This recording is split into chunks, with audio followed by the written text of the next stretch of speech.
ரொம்ப நாள் ஆச்சு உக்ரைனுக்கும் ரஷ்யாவுக்கும் இடையில நடக்கக்கூடிய பிரச்சனைகளை பற்றி பேசி. அந்த இடத்துல பிரச்சனையே இல்லை, அப்புறம் எதுக்கு நம்ம பேசணும் அப்படின்னு தான் எல்லாரும் ஒதுங்கி இருந்தாங்க. ஆனால் இப்போது பேசுங்க அப்படின்னு ரஷ்யாவினுடைய அதிபர் புட்டின் ஆர்டர் போட்டிருக்காரு. எப்படி தெரியுமா? பயங்கரமான ஒரு அட்டாக்கை உக்ரைன் மேலே நடத்தியிருக்கார். இரவு நேரத்தில் அங்கே நடத்தப்பட்ட தாக்குதல்ங்கிறது குளிர்காலத்தில் நடத்தப்பட்ட தாக்குதல். இதில் உக்ரைனில் ஏற்பட்டிருக்கக்கூடிய சேதம் அப்படிங்கிறது சொல்லி மாளாது. இருந்தாலும் சொல்ல வேண்டிய கடமை வரிசையாக அடுக்கிறேன். அதற்கு பிறகு புரியும் இவ்வளவு பெரிய சேதம் உக்ரைனில் ஏற்பட்டிருக்காங்க.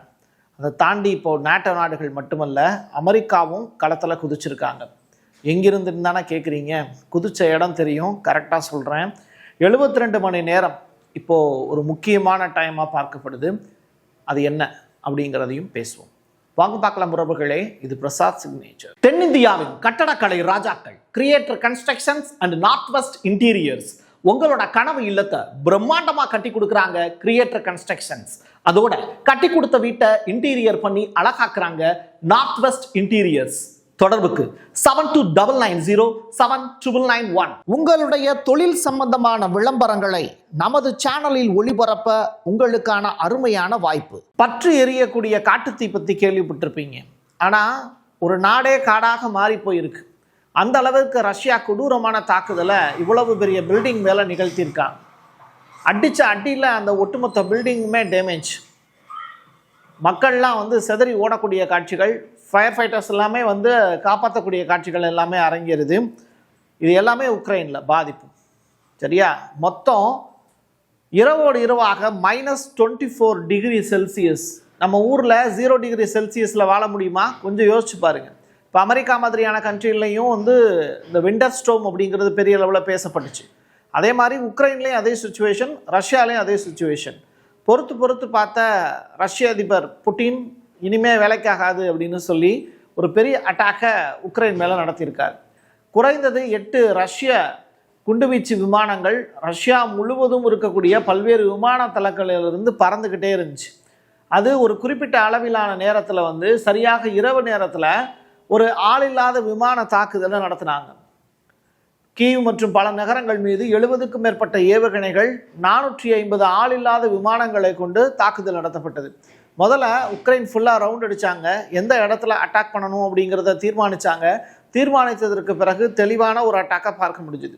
அது மட்டும் இல்லை, இந்த தாக்குதல் எதனால் நடத்தப்பட்டது அப்படின்னா, ரஷ்யாவினுடைய ஒரு விமானம் அழிக்கவே முடியாது அப்படின்னு சொல்லிக்கிட்டு இருந்த ஒரு விமானத்தை டைரக்டாக உக்ரைன் படைகள் அதன் மீது அட்டாக் நடத்தி அதை எரிய வச்சாங்க. அதனுடைய பேர் இன்ன வரைக்கும் ரிலீஸ் செய்யப்படலை. பட் அந்த தாக்குதல் அப்படிங்கிறத அவங்க எதை வச்சு செஞ்சுருக்காங்க உக்ரைன்னா, அமெரிக்காவினுடைய ஆயுதத்தின் மூலியமாக செஞ்சுருக்காங்க. இது டைரக்டாக பார்த்திங்கன்னா ஆட்டோமேட்டடாக பறந்துக்கிட்டு இருக்கக்கூடிய ரஷ்ய விமானத்தின் மேலே அட்டாக் நடத்தினாங்க. இந்த ஒரு கோபத்தில் தான் இப்போ ரஷ்யா என்ன பண்ணியிருக்கு, என்னுடைய விமானத்தையே நீ அட்டாக் பண்ணுறியான்னு சொல்லி ஒரு பெரிய சேதாரத்தை உக்ரைனில் நடத்தி முடிச்சிருக்காங்க. 72 மணி நேரத்துக்குள்ள நேட்டோ ரஷ்யா மீது தாக்குதல் நடத்தும் அப்படிங்கிற ஒரு முக்கியமான தகவல் ஒன்று ரிலீஸ் ஆயிருக்கு. போர் நிறுத்த அமலாக்கம் அப்படிங்கிறது அந்த இடத்துல அமலில் இருந்தது. ட்ரம்ப் ஒரு வார்த்தை சொன்னார், அது என்னங்கிறத நான் சொல்கிறேன். இப்போ அந்த அமலாக்க மீறல் நிபந்தனைகளினுடைய ஒரு பகுதியாக மாறி போச்சு அப்படின்னு ஃபினான்ஷியல் டைம்ஸ் இப்போ ரிப்போர்ட் ஃபைல் பண்ணியிருக்காங்க. ஐரோப்பாவும் உக்ரைனும் அமெரிக்கா இந்த நாடுகள்லாம் ஒன்றா சேர்ந்து ஒரு போர் நிறுத்த அமலாக்கம் ஒன்று முடிவுக்கு கொண்டு வர போகிறாங்க. அதாவது சீஸ்ஃபயருக்கான டீல். இந்த சீஸ்ஃபயர் டீல் ரிலேட்டடான விஷயங்கள் மாஸ்கோவால் ஏற்றுக்கொள்ளப்படுமா அப்படிங்கிற ஒரு கொஸ்டின் மார்க்கு. பெரிய சேதாரம் ஏற்பட்டுருச்சு. ஸோ நமக்கு 3 days தான் டைம் இருக்குது, இதுக்குள்ளே நம்ம ஒரு ஒப்பந்தத்துக்கு வரணும் அப்படிங்கிற முடிவு எடுத்திருக்காங்க. சரி, எது எப்படியோ அப்படி நடந்ததுன்னா ஓகே. ஆனால் இங்கே அதை விட பெரிய சேதாரம்லாம் நடந்திருக்குன்னு சொல்கிறேன். 0க்கும் குறைவான வெப்பநிலைக்கு மத்தியில் உக்ரைனுடைய எரிசக்தி உள்கட்டமைப்புக்கு எதிரான தாக்குதல்களை ரஷ்யா மறுபடியும் தொடங்கியிருக்கு அப்படிங்கிறது தான் அந்த செய்தி. தொடர்ச்சியாக இங்கே அரங்கேறக்கூடிய காட்சிகள் எல்லாமே உக்ரைன் முழுவதும் பற்றி எரியக்கூடிய காட்சிகள் தான். பிப்ரவரி 5ஆம் தேதி வரைக்கும் போர் செய்யக்கூடாது அப்படின்னு ரஷ்யாவினுடைய அதிபருக்கு ஃபோன் போட்ட ட்ரம்ப் அவர்கள் சில விஷயங்களை சொல்லியிருக்காரு. விண்டர் சீசனாக இருக்குது, இப்போதைக்கு வேண்டாமே, கொஞ்சம் பொறுத்து பார்த்துக்கலாம், அதுவும் சீஸ்ஃபயர் டீலுக்கெலாம் நம்ம ஓகே சொல்ல போகிறோம், இனிமேல் எதுக்கு தாக்குதல் அப்படின்லாம் சொல்லிகிட்டு இருந்தாங்க. பட் நீ என்ன சொல்கிறது, நான் என்ன கேட்குறது? கடைசி 3 மாதத்தில் உக்ரைனில் என்ன நடந்தது அப்படிங்கிறதே உலகத்துக்கு தெரியாது. அந்த அளவிற்கு ரஷ்யா மோசமான ஒரு தாக்குதலை நிகழ்த்தினது. ஆனால் மேற்கத்திய ஊடகங்கள் அதை பற்றி பெரிய அளவில் பேசலாம். ரெண்டாவது, தமிழ்நாட்டில் இருக்கக்கூடிய ஊடகங்கள் கூட ஈரான் ரிலேட்டடான விஷயங்களையும் இந்தியா தொடர்பான விவரங்களையும் தான் பதிவு செஞ்சுட்டு இருந்தாங்க. உக்ரைன் ரஷ்யா போருங்கிறது நடந்துக்கிட்டே தான் இருக்குது, அதை பற்றி என்னத்தை பேச அப்படின்னு விட்டாங்க. ஆனால் லாஸ்ட் 3 மந்த்தில் ரஷ்யா மெல்ல மெல்ல ஆக்கிரமிப்பு செஞ்சு 8 மாகாணங்களை கைப்பற்றியிருக்காங்க அப்படிங்கிறது தான் ரொம்ப ரொம்ப முக்கியத்துவம் வாய்ந்த ஒரு விஷயம். அதை திருப்பி கொடுக்க முடியாதுன்னு சொல்லிட்டாங்க. ரஷ்யாவினுடைய போர் வீரர்களுக்கு கொஞ்சம் கலைநயம் ஜாஸ்தி தான். உக்ரைனில் இந்த கட்டடம் மட்டும் எதுவும் சேதாரமே ஆகலை அப்படின்னு ஒரு நெட்டிசன் ஒருத்தர் ஃபோட்டோ எடுத்து போட்டிருந்தார். இது பார்க்க எனக்கு சிரிப்பாக இருந்தது. எவ்வளோ பெரிய டேமேஜ்லாம் பண்ணியிருக்காங்க ரஷ்ய வீரர்கள், பட் உக்ரைனில் இருக்கக்கூடிய இந்த கட்டடத்தின் மீது மட்டும் ஏன் வந்து அவங்க அட்டாக் பண்ணல அப்படின்னு சொல்லி யோசிச்சு பார்த்தா, இந்த இடத்துல வந்து ஒரு பெண்ணினுடைய ஃபோட்டோ ஒன்று இருக்குது. அதில் போய் எதுக்கு காயத்தை ஏற்படுத்துவானே அப்படின்னு ரஷ்ய போர் வீரர்கள் அதை விட்டு வச்சுருக்காங்க அப்படிங்கிறது தான் ஒரு ஹாட்டான நியூஸ். சரி, அடுத்ததா, உக்ரைனில் வெளிநாட்டு படைகள் நிறுத்தப்பட்டால் அவற்றின் மீது தாக்குதல் நடத்தப்படும் அப்படின்னு ரஷ்யா இப்போ அச்சுறுத்தல் விடுத்திருக்காங்க. உக்ரைனில் இருக்கக்கூடிய வெளிநாட்டு படைகள் சட்டப்பூர்வ இலக்குகளாக கருதப்படும் அப்படின்னு கிரெம்ளின் ஒரு அறிவிப்பிலையும் சொல்லியிருக்காங்க. 2026ஆம் ஆண்டுடைய தொடக்கத்தில் உக்ரைனுக்கான பாதுகாப்பு அதிகரிப்பு அப்படிங்கிறத நேட்டோ தொடர்ச்சியாக சொல்லிக்கிட்டு இருந்தாங்க. இப்போ உர்சுலா, யூகேவினுடைய பிரைம் மினிஸ்டர் ஸ்டாமர், பிரான்சினுடைய அதிபர் இமானுவேல் மேக்ரான், ஜெர்மனியினுடைய அதிபர் மெர்ஸ், இட்டாலியினுடைய அதிபர் மெலோனி, இவங்க எல்லாரும் சேர்ந்து உட்காந்து பேசி மிக முக்கியமான முடிவுகள் எடுக்க போகிறாங்க. இந்த முடிவுகள் எடுத்ததற்கு பிறகு உக்ரைனில் நேட்டோ படைகள் களமிறங்குவதற்கான வாய்ப்பு இருக்குது. இப்போ கிரீன்லாண்டில் இறங்கினாங்கல்ல 8 பேர், 15 பேர், 18 பேர்னு, அந்த மாதிரி இறங்காமல் ஒரு பெரிய ஃபோர்ஸ் இறங்குச்சு அப்படின்னா அது உலக வாராக மாறுவதற்கு வாய்ப்பு இருக்குது. ஒரு 3வது உலக போருக்கான தொடக்கமாகவும் அது அமையலாம். உக்ரைனுடைய எரிசக்தி உள்கட்டமைப்பு மீது இரவோடு இரவாக ரஷ்யா நடத்திய தாக்குதலுக்கு பிறகு அங்கே இருக்கக்கூடிய எரிசக்தி உள்கட்டமைப்பு மீதும் தாக்குதல் நடத்தியிருக்காங்க. தலைநகரில் இருக்கக்கூடிய 1170 குடியிருப்பு கட்டடங்கள், மக்கள் வாழக்கூடிய பகுதி உக்ரைனில். அங்கே இப்போ நீங்கள் எப்படி சொல்கிறது, வீட்டில் ஹீட்ரு யூஸ் பண்ணுவீங்கல்ல, எதுக்கு? தண்ணியை கூலிங்காக இருக்கக்கூடிய தண்ணியை ஹீட் ஆக்குறதுக்கு இல்லையா? ஸோ நம்ம குளிர்காலத்தில் அங்கே பயன்படுத்துவோம். அதே மாதிரி தான் அங்கே எப்படின்னா, நீங்கள் எந்த பொருளை மெட்டீரியல் யூஸ் பண்ணுறதா இருந்தாலும் சரி, அங்கே ரொம்ப சில்லுன்னு தான் இருக்கும். அப்போது மக்களுக்கு அன்றாட தேவை என்ன? அங்கே ஹீட்ரு தான். அதையே வந்து துண்டிச்சிட்டாங்க, கரண்டும் இல்லை அப்படின்னு யார் சொல்கிறா? மேயர் விட்டாலி அப்படிங்கிற நபர் வந்து சொல்லியிருக்காரு. உக்ரைன் முழுவதுமே ஃபுல் அண்ட் ஃபுல் வந்து வின்டர் சீசன். இப்படிப்பட்ட நிலையில் தண்ணி சூடாகலைன்னா மக்களுடைய நிலைமை யோசிச்சு பாருங்க, அதோ கதி தான். கிரெம்ளின் ஒரு செய்தி தொகுப்பு ஒன்று வெளியிட்டிருக்காங்க. ரஷ்ய கால்பந்து வீரர்களுடைய உரிமைகள் முழுமையாக மீட்டெடுக்கப்பட வேண்டும் அப்படிங்கிறது தான். இதை யார்கிட்ட சொல்கிறாங்க அப்படின்னா, ஃபிஃபா கூட்டமைப்பு இருக்குல்ல, அதில் சொல்கிறாங்க. இந்த ஃபிஃபா கூட்டமைப்பில் கால்பந்து போட்டிகள் இருக்குல்ல, அதில் ரஷ்யர்கள் விளையாடுவதற்கு கடந்த 5 ஆண்டுகளாக தடை விதிக்கப்பட்டிருக்கு. விரைவிலேயோ அல்லது அதற்கு பிறகோ இப்போ நடக்கக்கூடிய மேட்ச்சில் சேர்க்க முடியாது. பட் ஃபியூச்சரில் வந்து பார்த்தீங்கன்னா உங்களுடைய நாடு பங்கேற்பதற்கான வாய்ப்பு இருக்குது. கால்பந்து விளையாட்டு வீரர்களை என்கரேஜ் பண்ணுங்கள், சீக்கிரமே சேர்த்துக்கிறோன்னு இப்போ ஃபிஃபா கூட்டமைப்பு அனௌன்ஸ்மெண்ட்டு கொடுத்துருக்காங்க. போலந்து ஐரோப்பாவிலேயே மிகவும் பலத்த பாதுகாப்பு கொண்ட ஒரு எல்லையை இப்போ ஸ்ட்ராங் பண்ணியிருக்காங்க. காரணம் என்ன? பெலாரஸ், போலந்து இந்த 2 நாடுகளுக்கு இடையில 630 கிலோமீட்டர் நீளம் வந்து எல்லை மட்டும் இருக்குது. சரியா? அப்போ அந்த எல்லையை பாதுகாக்கிறதுக்கு இப்போ என்ன பண்ணுறாங்க? அன்மேன்டு ஏரியல் வெஹிக்கிள்ஸ் ப்ரொடெக்டர், இதை வச்சு பாதுகாக்கிறதுக்கான வேலையா ஒரு பெரிய கிரில் போடக்கூடிய இஸ்ரேலெல்லாம் போட்டிருப்பாங்கல்ல, எகிப்து இங்கெல்லாம், அது மாதிரியான ஒரு செட்டப்பை இந்த இடத்துல உருவாக்கி வச்சுருக்காங்க.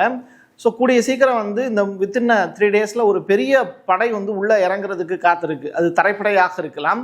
அப்படிப்பட்ட தாக்குதல் நடக்கக்கூடாது அப்படிங்கிறதுக்காக போலந்து தன்னுடைய அந்த எல்லையை பாதுகாக்கிறதுக்கு இந்த வேலையை செய்ய தொடங்கியிருக்காங்க. சரி, உக்ரைன் ஈரானுடைய இஸ்லாமிய புரட்சிகர காவல்படை, அதாவது IRGC இருக்காங்கல்ல, அதை பயங்கரவாத அமைப்பாக அனௌன்ஸ் பண்ணியிருக்கு. ஏற்கனவே யூரோப்பியன் யூனியன் அந்த வேலையை தான் செஞ்சுருக்காங்க. IRGC ஒரு பயங்கரவாத அமைப்பா அப்படின்னு தான் நம்ம கேட்க தோணுது. பட் அவங்க ஈரானில் ஒரு அங்கீகரிக்கப்பட்ட ஒரு இராணுவம் மாதிரி செயல்படுறாங்க. அவங்கள போய் அப்படி அனௌன்ஸ்மெண்ட் கொடுத்துருக்காங்க. ரஷ்யா உக்ரைன் போகிற 24 மணி நேரத்தில் முடிவுக்கு கொண்டு வர முடியும் அப்படின்னு அமெரிக்காவினுடைய அதிபர் டொனால்டு ட்ரம்ப் இப்போ ஸ்டேட்மெண்ட்டாகவும் கொடுத்துருக்கார். எது எப்படியோ இவரால் முடியும், இவரால் மட்டுமே முடியும் அப்படின்னு உலக நாடுகள் நம்புகிறாங்க. பார்ப்போம் என்ன டீலில் ஓகே பண்ண போகிறாங்க அப்படிங்கிறத. எதிர்கால போர் நிறுத்த ஒப்பந்தத்தை ரஷ்யா தொடர்ந்து மீறிச்சுன்னா அடுத்து வந்து வித்தின் 24 72 ஹவர்ஸில் வந்து நம்ம ஒரு போர் நிறுத்த டீல் செஞ்சுக்கலாம், தப்பு கிடையாது. பட் எதிர்காலத்தில் வந்து தொடர்ச்சியாக எங்கள் மேலே அட்டாக் நடத்துனாங்கன்னா ரஷ்யா, அமெரிக்கா எங்களுக்கு துணையாக வரணும், அமெரிக்காவோட ஆர்மி துணையாக வரணும் அப்படிங்கிற ரெக்வஸ்ட்டை ஜெலன்ஸ்கி விடுத்திருக்காரு. ஸோ ஒரு ஒருங்கிணைந்த இராணுவ நடவடிக்கையை தூண்டக்கூடிய வகையில் செய்யணும் அப்படிங்கிறது தான் ஜெலன்ஸ்கியினுடைய ரெக்வஸ்ட். இதை ஃபினான்ஷியல் டைம்ஸு செய்தியாக வெளியிட்டிருக்காங்க. இப்படியே போயிட்டு இருந்துச்சு அப்படின்னா உக்ரைன் போரை முடிக்கிறதுக்கு நேட்டோவும் அனுமதி கொடுக்க மாட்டேங்குது. அமெரிக்கா ஒரு பக்கம் பேசுது, ஜெலன்ஸ்கி ஒரு பக்கம் பேசுகிறாரு. ஜெலன்ஸ்கி இப்போ இஸ்ரேல் சொல்கிறதெல்லாம் கேட்க ஆரம்பிச்சிட்டாரு. இது நிற்க போகிறதில்ல அப்படின்னு சொல்லிட்டு மெட்வெடேவ் என்ன பண்ணுறாரு, யார், ரஷ்யாவினுடைய முன்னாள் அதிபர், புதிய ஸ்டார்ட் அப்படின்னு சொல்லிட்டு ஒரு ஒப்பந்தம், அதாவது அது காலாவதி ஆக போகுது, அந்த ஒப்பந்தத்தை வந்து நாங்கள் மீறக்கூடிய வகையில் அடுத்த வேலையை செய்ய போகிறோம். ரஷ்யாவினுடைய பாதுகாப்பு கவுன்சிலுடைய துணைத் தலைவரான மெட்வெடேவ் அணு ஆயுதங்களை பயன்படுத்துவது குறித்து கிரெம்ளினுடைய நிலைப்பாட்டை இப்போ தீவிரப்படுத்தியிருக்காரு அப்படின்னு சொல்கிறாங்க. ஓர்சனிக் உள்ளிட்ட அணு ஆயுதங்கள்லாம் இப்போ அடுத்ததாக உக்ரைன் மீது பாய்வதற்கான வாய்ப்பு இருக்குது. நேட்டோவில் இருந்து யாராவது இங்கே வந்து போர் பண்ணுறதுக்கு நினச்சிங்கன்னா எந்த நாடு போர் புரியுது அப்படின்னு நாங்கள் பார்க்க மாட்டோம், இருக்கக்கூடிய நேட்டோவில் அங்கத்தினராக இருக்கக்கூடிய எல்லா நாடுகள் மீதும் போர் அனௌன்ஸ்மெண்ட் பண்ணிடுவோம் அப்படிங்கிற எச்சரிக்கையும் கொடுத்துருக்காங்க. ஸோ ரஷ்யாவினுடைய இருப்புக்கு ஆபத்து அப்படின்னு நாங்கள் எப்போ உணர்றோன்னா உக்ரைனில் நேட்டோ படைகள் வந்து நிற்கும் போது, அப்படி ஒரு சுச்சுவேஷன் வரும்போது உங்கள் நாடுகளும் பாதுகாப்பாக இருக்காது அப்படிங்கிற எச்சரிக்கையை அணு ஆயுதங்களை பயன்படுத்தி நாங்கள் நிரூபிப்போம் அப்படிங்கிற ஸ்டேட்மெண்ட்டை அவர் கொடுத்துருக்கார். எது எப்படியோ மிகப்பெரிய அளவிலான ஒரு எதிர்ப்பு, மிகப்பெரிய அளவிலான ஒரு அட்டாக் இங்கே உக்ரைனில் நடந்திருக்கு. இப்படிப்பட்ட நிலையில் சீஸ்ஃபயர் டீலிங்கை வித்தின் 24 ஹவர்ஸில் அமெரிக்காவினுடைய அதிபர் முடிச்சு காட்டுவேங்கிறாரு. அப்படி இல்லாட்டி 72 ஹவர்ஸில் நாட்டோ படைகள் உக்ரைனில் களமிறங்கும் அப்படின்னு நாட்டோவினுடைய தலைவர், இப்போது அவர் ரூட்டே அவர் வந்து உக்ரைனை சந்திக்கிறதுக்கு தான் போயிருக்கார், ஜெலன்ஸ்கியை சந்திக்க. இவங்க 2 பேருடைய சந்திப்பு நடந்து முடிஞ்சதற்கு பிறகு அவர் ஒரு புது ஸ்டேட்மெண்ட் வெளியிடுவார் ரூட்டே.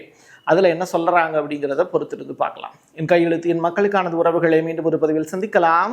நன்றி, வணக்கம். தென்னிந்தியாவின் கட்டடக்கலை ராஜாக்கள் creator constructions and north west interiors உங்களோட கனவு இல்லத்தை பிரம்மாண்டமா கட்டி கொடுக்குறாங்க கிரியேட்டர் கன்ஸ்ட்ரக்ஷன்ஸ்.